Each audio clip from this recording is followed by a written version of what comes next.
Ndasubiye kubaramutsa bene data nkunda amahoro y'umwami wacu Yesu Kristo nabane namwe mwese aho muri hose ku isi yose. Muri kumwe na Françoise Habonayo, nsubiye guha icubahiro Imana data wa twese isubiye kuduha uyu mwanya kugira ngo tuganire ku ijambo ry'Imana. Reka dusenga Imana. Urakoze mwami Yesu kubw'ubu buntu tugiriye, tugomba kuganira ku ijambo ryawe, tugahaye kaze mwami Yesu Kristo ngo uzukwane natwe, bitaguhesha icubahiro byose mu izina rya Yesu turavyirukanye. Mwami tugomba mpemu wawe yera aze adufashe muri kino gikorwa. Urakoze kubikora gutyo, ni mu izina ryawe ryera Yesu tubisabye, amen. Haleluya. Bene data, hari haciye iminsi tutabonanye, none Imana irakoze kubwisuye kutwongera kano kanya. Uyu munsi ngomba kuganira namwe ku ijambo ry'Imana dusangira riri mu gitabo c'abami ba kabiri, igice ni igice c'icumi, turahera hariya ku murongo wa 15. N'amajambo kumbure mwarayasomye canke abandi nabo ntimwari bwayabone, ariko n'amajambo y'Imana atwereka kugira ishaka ry'Imana. Umuntu akariro k'umuntu umwe yagize ishaka, agira ishaka ryiza ry'Imana. Imana ishimwe. Turasoma rero mu izina rya Yesu. Avuye aho ahura na Yehonadabu mwene Rekabu aje kumusanganira, aramuramutsa aramubaza ati, mbega urafatanije nanje bivuye ku mutima nk'uko nanje numva mfatanije nawe? Yehonadabu aramwishura ati, egome turafatanije. Nawe ati, asangwa ariko biri mu kuboko kwawe. Arakumuha, araheza aramwuriza amushira mu mukogote wiwe. Aramubarira ati, ingo tujane urabishaka mfitiye Uhoraho. Nuko amujana mu mukogote wiwe. Ku murongo w'17, ashitse i Samariya ageseza abari basigaye bose kuri Ahabu. Bari Samariya gushitsa abaherengeteje nk'uko ijambo ry'Uhoraho ryavuze iryo yabariye Eliya. Imana ishimwe. Bukeye Yehu akoranya abantu bose arababarira ati, Ahabu yasabye Bayali buhoro, ariko jeho Yehu nzomusaba bishimitse. None rero nimumpamagarire abavugishwa ba Bayali n'abamusenga bose n'abaherezi biwe bose, ntihazosigare n'umwe, kuko ngomba guha Bayali kimazi gihambaye. Uzoreka kuza wese azokabona. Ariko Yehu kwari ubwenge kugira ngo abone kugeseza abasenga Bayali bose. Maze Yehu aravuga ati, mushinga ikoraniro ry'agahebuza rya Bayali. Nuko bararitangaza. Nuko Yehu atuma muri Isirayeli hose abasenga Bayali bose baraza, ntihagira umuntu n'umwe asigara ataje. Baraza binjira mu ngoro ya Bayali. Iyo ngoro ya Bayali iruzura kuva mu mfuruka y'imbere ukageza ku muryango.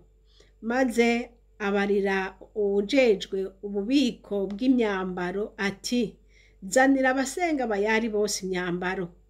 Nuko arayibazanira. Maze Yehu yinjirana na Yehonadabu mwene Rekabu mu ngoro ya Bayali.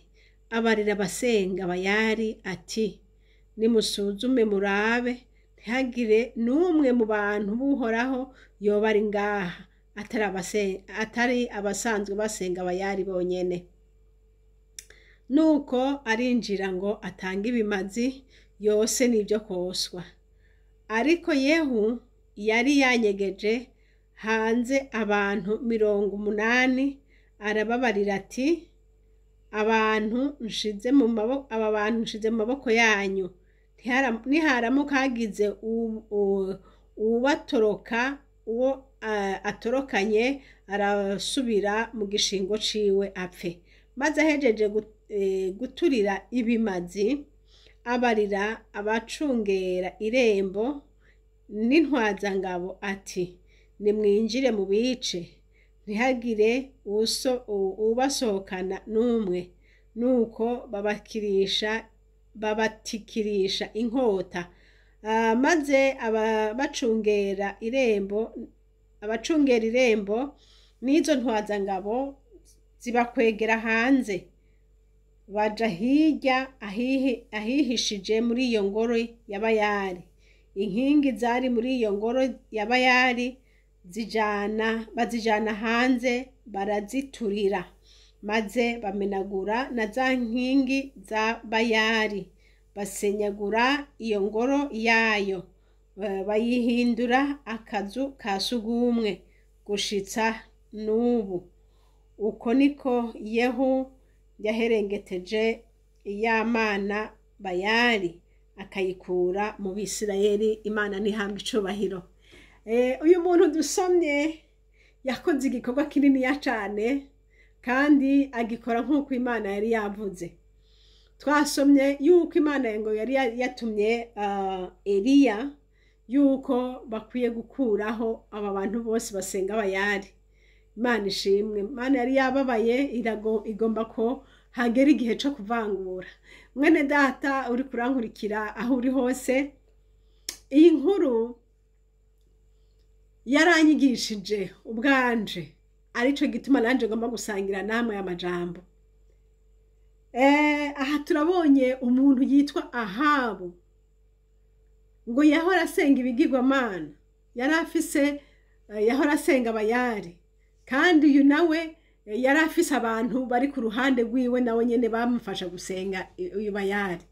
Rero Yehu nawe yasenga Imana yo mwijuru, kandi acaraza aravuga ijambo rikomeye ati Ahabu we yasenze Bayali buhoro, ariko jewe ngomba kumusenga gose bigaragare, mbere ndamugirire n'igiterane n'igikorane kinini cyane, ndamugirire igikorane kinini ngo bwenge bwiwe ngo acafata atuma kw'igikorane kinini cyane.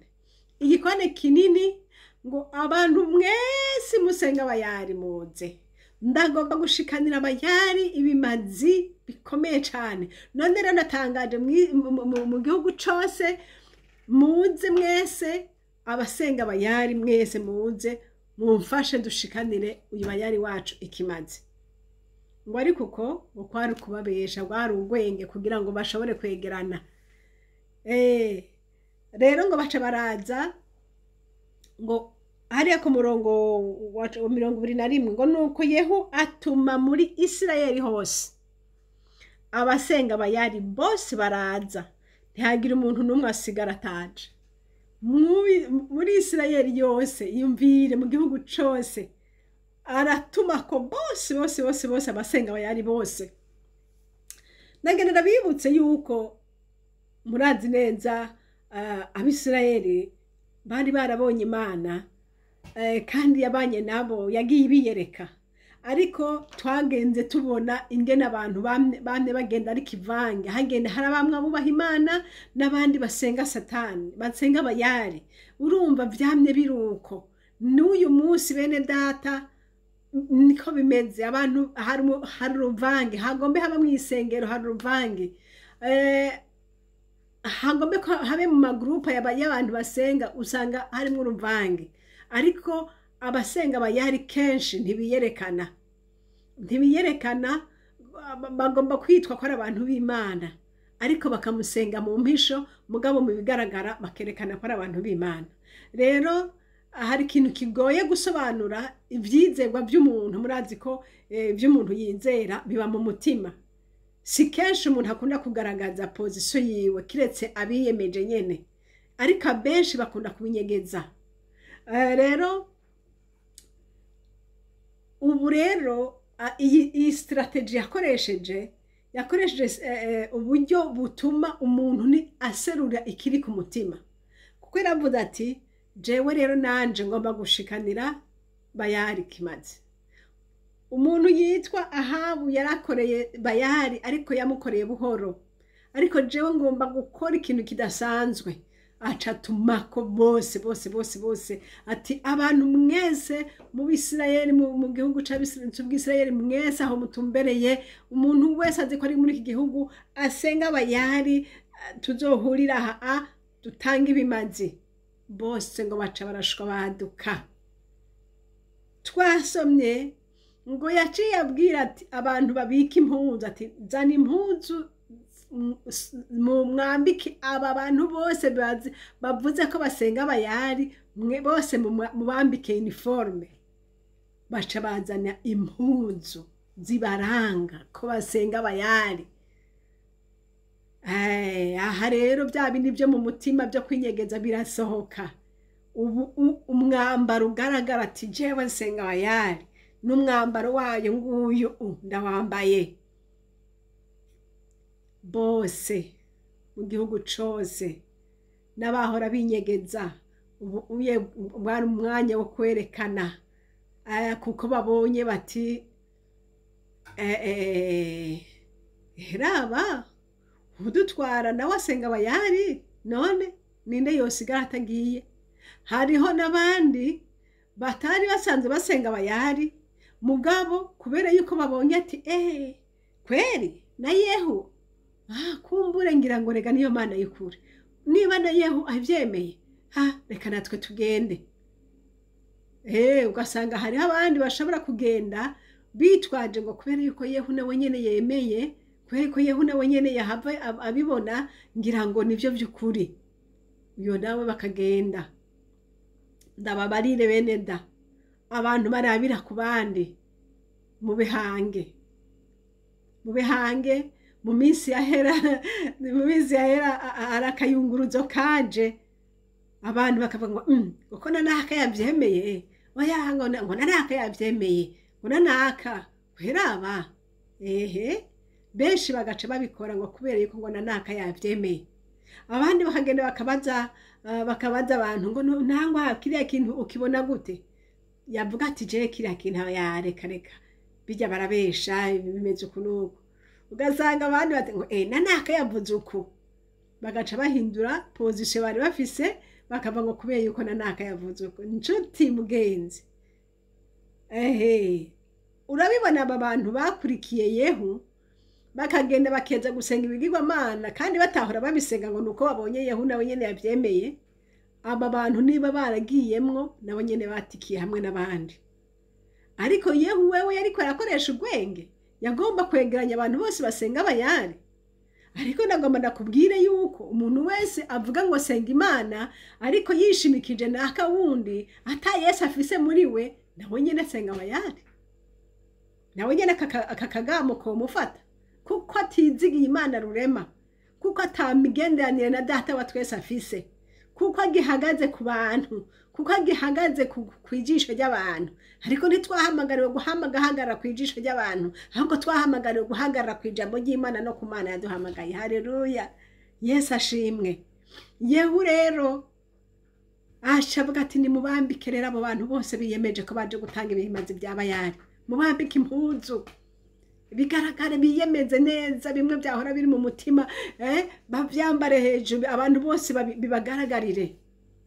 Mana ishimwe, Mana ishimwe. Abantu bambikwa impuzu zuko biyemeje, zibaranga, titwebwe dukorera Bayali. Yaravuze kandi kantu hariya ku murongo w'23 ngo maze Yehu yinjirana na Yehonadabu mwene Rekabu. Uyu ni wa wundi yabarira ati niba ufatanije nanje by'ukuri ngwino tujane nakwerekesha kamfitiye Imana. Uyu ni wavuga ku murongo wa 15 ngo ataraza yinjirana nawe mu ngoro abarira abasenga Bayali ati nimusuzume murabe ntihagire n'umwe mu bantu b'Uhoraho yoba ari ngaha atari abasanzwe basenga Bayali bonyene, abasanzwe basenga Bayali bonyene.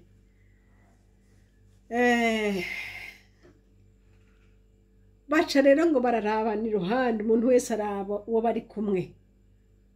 Barabiko ata muntu asenga Imana yo mwijuru yoba kumbure yinjiye atamenye ico gikorane ico arico. Hariho abantu bataba makini canke bataba attentif canke abantu batazi gusobanuza ibintu, bapfa kuraba abantu bakumva gusa ngo igikorane kizobera hariya. Abantu benshi bagaca bahuruduka bazanywe n'iryo jambo igikorane, kuko batamenyereye kubona Bayali akoresha ibikorane, akahava yoba yitiranira ati ngira ngo ni igikorane c'abantu b'Imana. Nanone yumva ati ninde yagitumye kw'ico gikorane? Ati ico gikorane catumweko na Yehu. Yehu ko ari umuntu w'Uhoraho, ngira ngo adukwanije igikorane. Abantu ne bakaba boza kubera yuko Yehu yakwanije igikorane, bakibaza ngo ni igikorane c'Imana. Ariko Imana ishimwe, n'abanyabwenge buke Imana iratwihanganira. Hariho amahirwe yandi Imana igirira abantu kubw'ubwenge buke bwabo. Habaye chance yindi kugira ngo ntibahave bahanirwa hamwe n'abasanzwe basenga Bayali, nabo basanzwe basenga Imana. Bavuze bati nimurabe iruhande yanyu, murabe kwabo muri kumwe arabasanzwe basenga Bayali, murabe ko atabasanzwe basenga Imana yo mwijuru baje bakaba hamwe nanyu. Kumbure bararaba abo bashoboye kubonamwo bati uyu unye turamuzi asanzwe asenga Imana, uyu baca bamukuramwo. Imana ishimwe.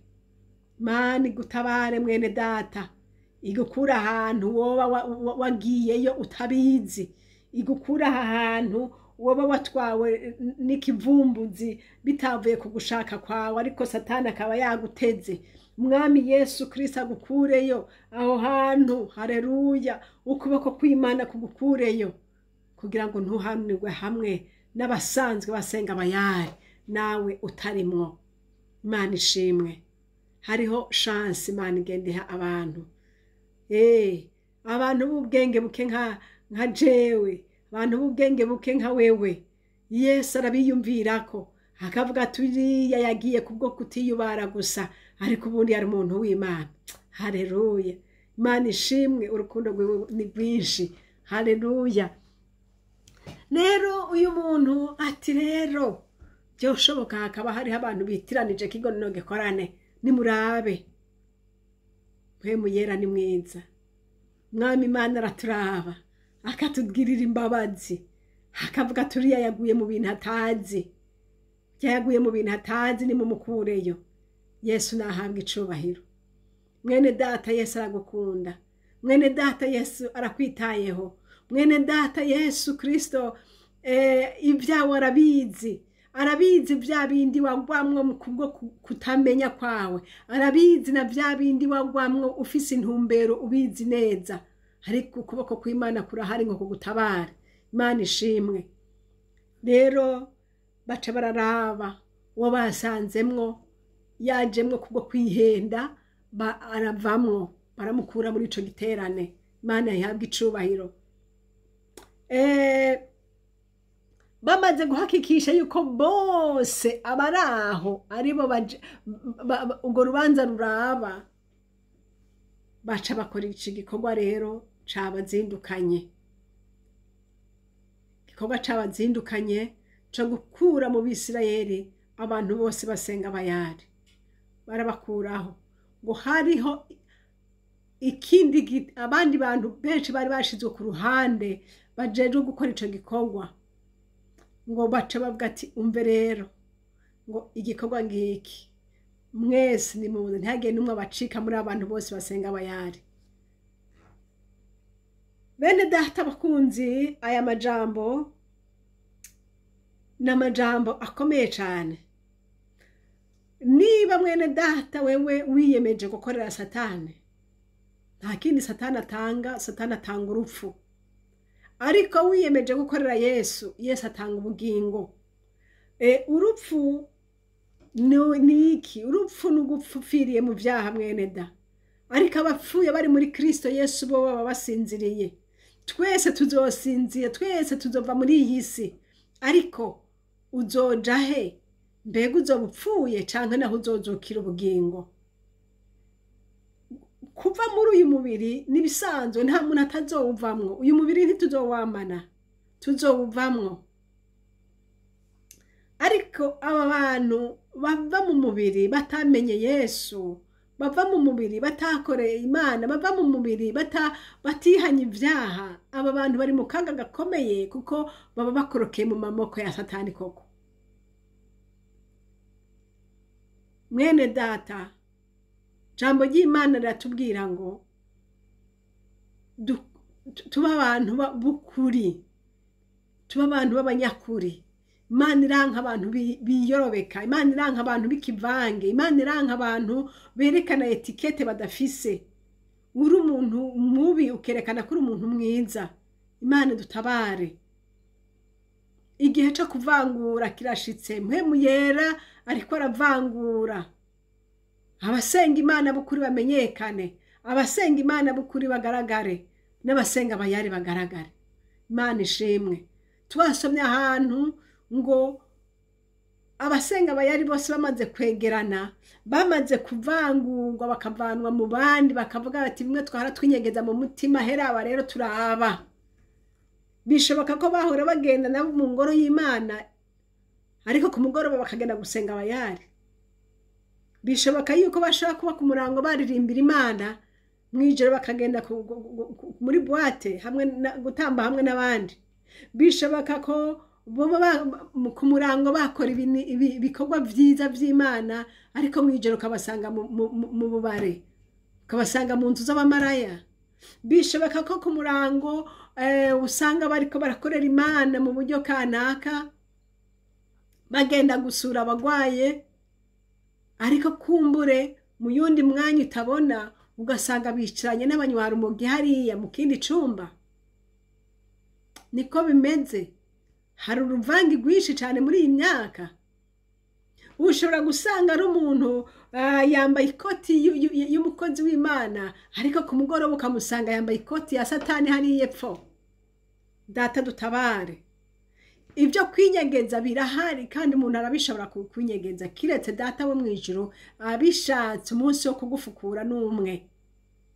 Iki gihe abasenga abayari bose bashizwe ku mugaragaro, kuko bose bumvise akakamo, bose baca bariyemeza bati ego mu iki gikorane turakijemo.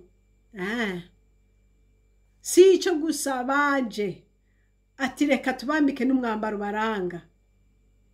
Mwene data mukunzi, uyu munsi ushaka wambaye uniforme z'umukozi w'Imana aririmbira Imana mu ngoro y'Imana, ariko umunsi iki gihe cyashika, impuzu bari bambaye barazambuwe, bambara impuzu nyakuri, impuzu zibanga abo bari bo by'ukuri. Data dutabare kana dufashe. Turi mu gihe byose bikimeze nkaho umenga byose ni kimwe, ariko igihe kigira kigere aho data wo mwijuru agiraze gutandukanya impene n'intama. Igihe cyo gutandukanya kigira kize. Ubu byose biracari kumwe, turacakorana, turacabana, turacagendana, turacafitaniye amaproje dufise hamwe. Biracari uko bimeze uyu munsi, ariko umwanya uko bitandukanya, uwo mwanya ugira ugere. Mani dufashe cyane beneda. Turi mu minsi bisa nkaho umenga byose bisa neza, ariko hagira hagere umwanya ikintu cyose kigaragara ico kirico. Ndakubwira mu izina rya Yesu Kristo, mugenzi uri kurankurikira, ntunezererwe no kugoma wihishije wibaza ngo niko bizokwama. Oya, siko bizokwama habanamba. kandi ntiwibaze yuko uko kuntu biri mu mutima wawe data atabibona. Data arabibona. Abantu nibo batabibona, kandi nanone abantu naho bobibona ntaco bogufashije, ariko data azogucira urubanza niwe abibona. Enda rero mwene data, niwikiranure n'Imana yacu, niwikiranure n'umuremyi wawe, uhagarare mu ruhande rw'Imana. Haleluya! Mu ruhande rw'Imana uhagarareho, wumireho, uvuga uti hasi ndahava. Haleluya! Kuko abakorera Bayali bose uko bangana bose bazomenyekana, kandi iherezo ryabo n'ugupfa. Nukuvuga iki? Nugupfa bakaja mu muriro. Sindiko ndavuga ngo nugupfa bakava muri uyu mubiri, ibi byo byari bisanzwe, twese tuzopfa, ariko nugupfa bakaja mu muriro, kuko iki gihano kitazoshira n'ic'abansi b'Imana, ariko abakunzi b'Imana bo bazogenda mu bugingo budashira. Haleluya! Haleluya! Twebwe tuzoja mu bugingo budashira, twese abiyemeje gukunda umwami Yesu no kumugendanira. Nuko rero Yehu, uyu muntu w'Imana, akora kano kazi gakomeye cyane ko kuvangura, gukuraho bigirwamana n'abasenga ibigirwamana bose mu gihugu ca Isirayeli cose. Wewe mwene data, mukozi w'Imana, ubigenza ute mw'ishengero ryawe gukuraho ibigirwamana n'abasenga ibigirwamana bose? Ubigenza gute? Mbega urabireka utireka ndabireke bikurane, ukaguma uvuga ubutumwa bwo gusigiririza gusa kugira ngo abakristo batakuvako? Mbega ubigenza gute? Mbega uravuga icaha neza, ukavuga uti abantu bakora ibi ntimuzokwinjira mu bwami? Babwire neza. Ni igihe cyo kuvuga tudatinya, ni igihe cyo kuvuga ku mugaragaro, ni igihe cyo kwerekana neza. Abakurikira Yesu bakamukurikira, naye abagukurikira wewe nk'umuntu bakagomba bakaguvako. Haleluya! Imana ishimwe. Abadukurikira nabo dushaka abakurikira umwami Yesu Kristo. Wewe ukirondera ko abantu bagukurikira uragowe. Nagiye mbona abantu benshi barondera abantu ngo babakurikira. Nagiye ndaba naha ku marezo sosiyo, urasanga umuntu akora uko ashobora kose kugira ngo aronke abaforward benshi. Yesu Kristo we, uhoraho dutabare. Iyi mpemu mbi ihave mu izina rya Yesu. Ntukarondera abagukurikira, ariko rondera abakurikira Yesu. Vuga ubutumwa bwiza bw'ubwami, abantu bakurikire Yesu Kristo. Nagiye nsanga abantu n'abanyamanyanga menshi, umuntu agafata akagira YouTube akazarashira mu izina rya zina, abona ko ari ryo riko rakurura abantu benshi, ugasanga arazana ko kantu ngo mbega ngo barabizi ngo nakalala kugira ngo kakazina kajemwe abantu bazi bakurikira mu iryo zina. Mu izina rya Yesu Satana atsindwe. Inzira ziba zose tuzizibire. Mukozi w'Imana, inzira za Satani nuzizibire. Rondera Imana, kurikira Imana, vuga Imana. Zana abantu kuri Kristo Yesu. Uye Yehu yagize imigabo myiza, yagize ishaka ryiza ryo gukorera Imana no gusangangura ibintu byose bitavuga Imana. Imana ishimwe. Mukozi w'Imana, nawe ugira ishaka ry'Imana mu gikorwa cawe. Uvuga ukuri udacishije iruhande, kugira ngo abantu b'Imana, abantu bakurikiye Imana bayikurikire. Abantu bakurikiye Satani nabo bihane. Nico twahamagariwe. Ndagomba turabe hano ku murongo w'19 ngo none rero nimumpamagarire abavugishwa ba Bayali. Kumbe Satani Bayali yari afise n'abavugishwa nkuko Yesu wacu nawe afise abavugishwa. Raba, hariho n'abavugishwa ba Bayali. Nico gituma n'uyu munsi harimwe abantu benshi bavugishwa na Bayali, ariko bari mu rusengero abantu ntibabamenye, bakibaza ngo ni Imana iri kwirabavugisha, kuko babihenze ko bakibaza ngo n'abantu b'Imana. Ariko ndakubwira ngo umuntu wa Bayali ntashobora kuvugishwa n'Imana, ahubwo avugishwa na Bayali nyene. Nuko tubisobanukirwe bene da. Ijambo ry'Imana ryaravuze ngo muzobamenyera ku byo bama. None niba ari umukere woza kwama amacungwa gute? Imana idutabare kandi turushizeho kugaba cane. Ngo munkoranirize abavugishwa ba Bayali. Kumba abavugishwa ba Bayali bariho. Ngo kandi ngo n'abamusenga bose, hariho n'abasenga Bayali. Basenga Bayali, basenga Satani, basenga ibigirwamana. Kandi ushobora gusanga binyegeje no mu rusengero. Imana idutabare, yo Yesu we, Imana itugirire imbabazi. Ngo n'abaherezi wiwe bose, kumbe uku kuntu haribwo amabango mu ngoro y'Imana, kumbe no kwa Satani ayo mabango yose ari mwuko nyene. Afise abavugishwa, afise abasenga, afise n'abaherezi. Imana dutabare.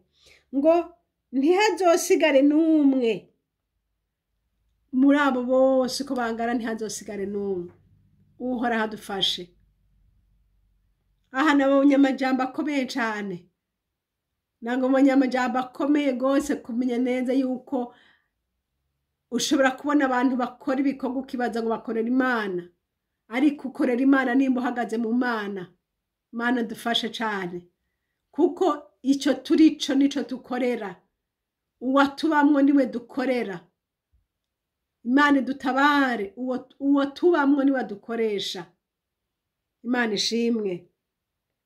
Rero uyu muntu w'Imana Yehu ahamagaza abavugishwa ba Bayali bose, ahamagaza abasenga Bayali bose, ahamagaza abaherezi biwe bose. Bose arabegeranya kugira ngo bose bakubitwe n'inkoni y'Uhoraho. Imana ishimwe. Mwene data mukunzi uri kuranyumviriza, nagomba gusa ndakubwire ngo vangura. Vangura, korera Imana neza. Hagarara mu ruhande rw'Imana. Mukozi w'Imana vuga Imana neza. Haleluya. Fasha abantu bave mu byo barimwo. Fasha abantu bahindukirira Imana. Imana iduhezagire bene da. Nariko ndababwira ngo inshuti yanje uri kurankurikira, umviriza ivy'Imana yanka nawe uvyanke, ivy'Imana ikunda nawe bikunde. Gendera mu Mana, korera Imana. Igihe kirageze, Yesu agiye guhemba abamukoreye. Uyu munsi umenga abakorera Imana barakengeretse, ariko reka ndakubwire, emera ukengereke, ntaco bitwaye, kuko Imana yo mwijuru izoduhemba. Korera Imana bivuye mu mutima mwene da. Gendera, vugana n'Imana, senga Imana, tabaza Imana igutabare, kandi yiteguye kugutabara by'ukuri. Kumbure waguye mu bintu utazi, hindukira Yesu. Reka ibyo bintu. Hariho umuntu w'Imana yigeze gushinga intaye mu minsi yahera, avuga ingene ngo bahora bavugishwa, ngo bakiga kuvuga mu ndimi, ariko babyigishwa n'abadayimoni, bakabikoresha mu kwexcroak abantu. Mu kwexcroak abantu ngo barabikoresha. Imana idutabare. Harageze ko ishengero ry'umwami duhagarara neza, uruvangi rukatuvamwo mu izina rya Yesu. Uruvangi, abantu bakorera Imana duhagarare neza, abakorera Satani nabo babivemwo, bagaruke kuhoraho. Imana rero iduhezagire twese, nk'uko Yehu yagiriye ishaka igikorwa c'Imana, mwene data nawe ugirira ishaka igikorwa c'Imana. Uvuga Imana neza, wanka icaha n'igisa naco, kandi Yesu azoduhemba. Uhoraho Imana abahezagire cane. Yari amajambo nagomba kuganira namwe. Imana y'ububasha ibaha umugisha. Data urakoze kubw'aya majambo tubwiye. Haleluya. Urakoze cane, ufasha mwene data ariko arankurikira. Yesu Kristo, murabire mu vyiwe ukagenda n'ukagenza. Mwami Yesu, muhagarike neza mu ijambo ryawe. Muhe kuvangura ibidakwiye ibya Satani, abisubize Satani, ariko ahindukire wese agukorere mu mpemu no mukuri. Urakoze mwami Yesu, duhezagire twese. Mana yo mwijuru, uduhe kugira ishaka ry'igikorwa cawe. Urakoze kubikora gutyo mu izina ryawe ryera Yesu. Amen. Numero za telefone bene data ni za zindi, ni +46 768 0065 46. kandi iyi shene turiko turavuganira ko ni shene Habonayo. Imana yo mu ijuru iduhezagire twese, amena.